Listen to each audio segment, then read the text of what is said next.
Hey everyone, Barry Brooksby here. Why is it that some whole life policies have more cash value than others? It really comes down to the design, and you might hear this in the industry. 50-50 split, 60-40, 70-30, 80-20, 90-10. Well, what does it all mean?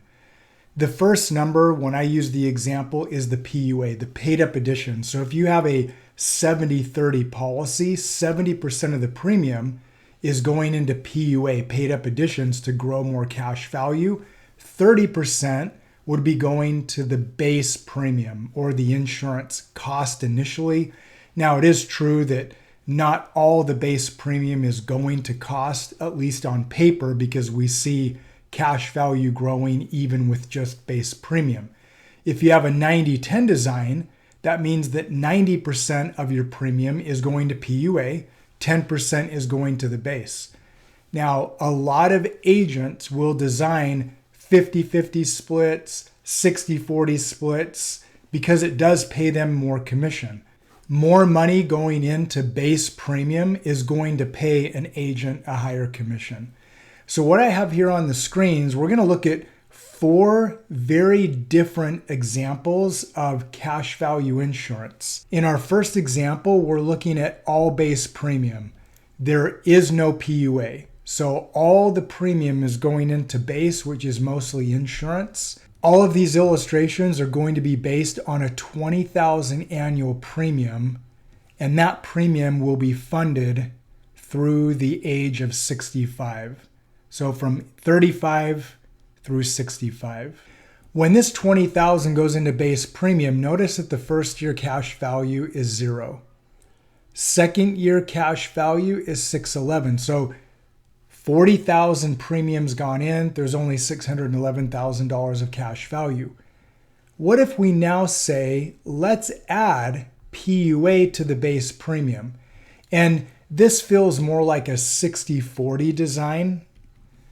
20,000 goes in, and we see 11,343 in cash value with a $600,000 death benefit compared to the $1.4 million death benefit. Now, there are some of you out there whose goal is more death benefit. That's great.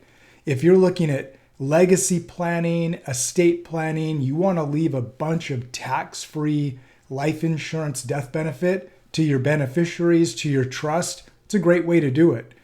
And we're getting more than double of the death benefit when that full $20,000 is going all to base premium. This is based on someone's goals. So whether a all base premium policy is best for you or a 90-10 design is best for you, it's really dependent upon your goals. Year 2, cash value is $24,000. So again, 40,000's gone in. We have 24,000.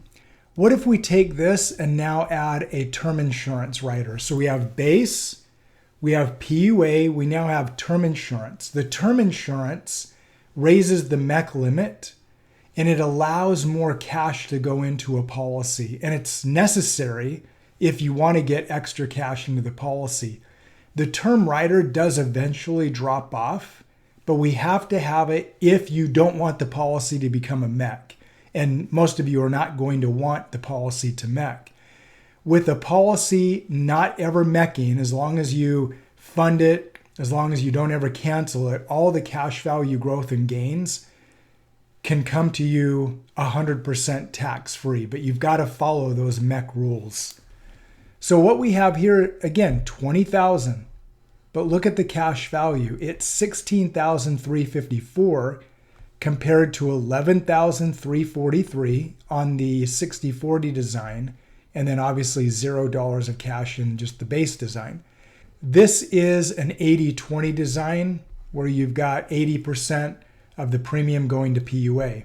This policy breaks even in the 5th year. You would have put in $20,000 for 5 years, your cash value is now $100,000, whereas the other policies take longer to break even based on the amount of premium that you've put in.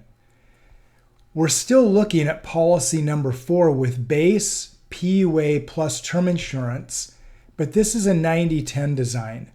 more of the premium is going into cash value. Our $20,000 premium, and we see first year cash value of $18,492, which is higher than the $16,354 with the 80/20 design. This policy breaks even in just under 4 years because we've got $81,000 in year 4 and $80,000 would have gone in up to that point. There are ways to make this even better where we can see it break even in 2.5 to 3 to 3.5 years. If a person adds a lump sum, that turbocharges the cash value. I'm not getting into that today, but if you're sitting on some cash and you want to turbocharge the cash value even more and have an earlier break-even point, more access to cash, a lump sum is a great idea. Look what happens over time. So I've highlighted here year 10. In the all-base premium, the cash value is $193 with the death benefit of $1.5. In the base plus PUA, cash value is $226 with the death benefit of $1 million. With the 80/20 design, cash value is $240 with $1 million death benefit. And with our 90/10, cash value is about the same, $240 with a death benefit of $780. The 90/10 design generally has a lower death benefit. You're paying for less insurance, which means more of the premium, in this case 90%, is going to PUA. So we do see a lot lower death benefit here in the 90/10 compared to the 80/20 or the 60/40. Now what's interesting about this is that the 80/20 design and the 90/10 design, they both equalize at $240,000 of cash value in the 10th year. And we'll talk about what happens after that. But if someone comes to me and says, Barry, I want as much cash value as I can possibly get for 10 years, well, then the 90/10 design is a better design. There's more cash available. But if someone comes to me and if your goals are, hey, I want more cash value in my mid to later years, look what begins to happen in the 80/20 design. We see year 11 at $273 compared to $271 in the 90/10. And as we go on with the 80/20, every year thereafter is higher cash value than the 90/10. We get to the 20th year, you're $674,000 in cash compared to $634. So is a 90/10 design right for everybody? No. Is a 60/40 design right for everybody? Is an 80/20 design right for everybody? No. Again, it's all based on your goals. Let's go a little further out. Starting in the 31st year, there is no more money going in to any of these policies. These zeros are representing you're done funding. You're not putting any more money in. But what's happening to the cash value? In every instance, even just the base premium, your cash value is still growing. But we see more growth happening in the 60/40, even more growth happening in the 80/20. But look over here at the 90/10.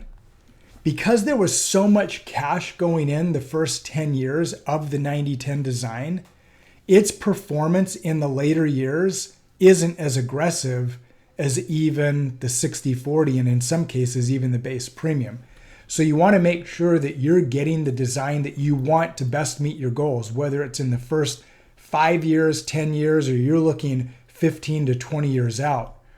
So at the age of 85 for this individual, we see right here $4 million in cash value in the 80/20 design with a $4.7 million death benefit. The 80/20 is remarkable. It continues to outperform all of the illustrations. We're here now out to age 95. We see $6.3 million in cash and $6.8 million in death benefit, both of which are higher than any of the other designs. What I want to be clear about is when agents are telling you to do a 50/50 or 60/40 design, it doesn't mean you're getting the best policy, and it doesn't mean you're getting the highest cash value. I encourage you to look at designs that are 70-30, 80-20, and 90-10, because in most cases, if not all cases, the 70-30 and 80-20 are going to outperform the 50-50 and the 60-40 designs. I like to prove it on paper. I like for people to see their own numbers. So that's what I would encourage you. Look at your own numbers. See how a high cash value whole life policy will work for you. We're just scratching the surface here. Not only do you have guaranteed growth and access to cash, all the money's tax-free, but you are setting yourself up for future tax-free retirement income, legacy planning, estate planning, creditor protection in most states, bankruptcy protection in most states. These policies are phenomenal. Take a look at your own numbers, and we'll see you on the next video.